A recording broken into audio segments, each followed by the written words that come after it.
There's something refreshing about meeting someone who's pursuing a career not because of the career itself, but the reason why they're doing it. That's why I'm excited to introduce you to a med student who might cut you open and make you take a look inside yourself. Hypothetically speaking, of course. Hi, I'm Matt Hayes, and this is episode number 9 of Meet a Stranger. Stranger number 9 and I struck up a conversation at the coffee stand in Old San Juan, Puerto Rico this summer. She was taking a quick break before starting up another year of med school. Now, I've always been fascinated by people that go into medicine because it truly is a commitment, a life commitment. The years of education, the hours you put into it, all the sacrifices you have to make, putting your heart and soul into helping others. It's not for everyone. So I wanted to ask her why she wanted to get into it in the first place. Take a listen. So you're currently in med school. Yes. Tell me where you are in this process. So I am going into my second year of medical school, and I'm just out enjoying life a little bit before I go back into a hole for the next couple of months. Is going into med school and being a doctor something you've always wanted to do? Yeah, I think so. I mean, I said it as a kid, and then I got to college and I was like, never mind, I don't know what I want to do with myself. So I took some years off and, worked through some of my doubts. And I think ultimately I'm landing in the right place. Fingers crossed, we'll see. But yeah, it's always been in my mind. When you had this idea what med school would be like when you first got into it versus where you are year 1, starting year 2 now, is it what you thought? Is it not what you thought? Is it making you doubt your decision to go into it? It is exponentially worse. It is so much tougher than I thought. I definitely thought oh my God, I'd feel my calling right away, but I still feel really clueless. I'll be totally honest. But I think it has nothing to do with the people yet necessarily. It's just more that it's a lot of work. And I think once I get to actually interact with patients and talk to people and be a person and not a hermit, I think I'll enjoy it. But for now, the studying part is overwhelming. Yeah. I want to ask you about the people part. Yeah. To get into something like this, you have to love people or want to help people. So was that the main reason why you got into this, or was there something else? That was it, more than anything. And you'd be surprised by the number of aspiring medical professionals who are not great at dealing with people. Yeah. So I think my thing was always I want to change that. I want to be I don't know, I just want to bring the human aspect back to medicine. People are not their illnesses, people are sick.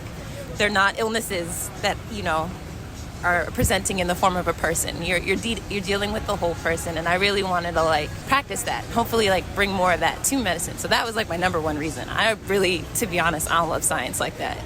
Got it. It's cool, but it's okay. So what you talked about with wanting to help people and all.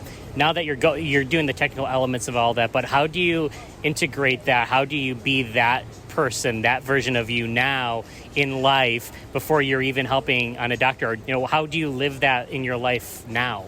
That's such a good question. It's something I think about often. It's something that I really actively want to do more of, and I didn't do it much first year, which really made the process tougher than it needed to be. But I'm looking forward to volunteering a little bit more in my community.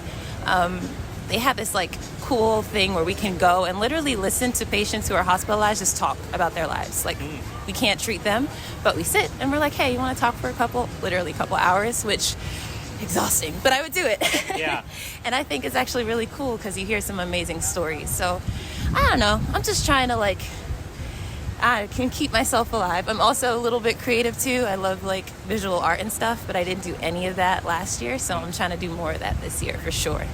It sounds like you need to have a little bit more of that in your life too, so that way you don't completely go bonkers Yes. with the med school. You still need to have that other outlet in some way, shape, or form. Exactly. But it's so much harder in practice. It's an easy idea. Naturally, it makes sense. I'm duh, everyone needs balance, but sometimes under pressure you forget to be a person, and how am I gonna help people feel better and be what I can, the best version of myself for them, if I don't even feel whole. So I hear you. I'm working on it. Even though it's tough, even though she doubts herself, even though it's a lot, she does it. Why? Because of the people she's helping. The tools she's learning now are just that, tools, but it's her passion for wanting to help and change the world That's what's going to truly make her a healer. Seriously, every single person that has a job that works with people, especially when you're helping with people that are at their most vulnerable, should be paid 10 times more than what they're making right now. You know, when you're going on with your own day today, ask yourself this question. Why do I do what I do? Let that ponder in your head and your heart a bit. Maybe you'll be surprised by what comes up. Good luck, stranger number 9. I can't wait to see how you'll change the world. And thank you for taking a moment to meet a stranger today. Let me know what you took away from today's episode. You can find me on all those evil social media channels at Go Meet a Stranger. Until tomorrow, I'm Matt Hayes. Onward. There's some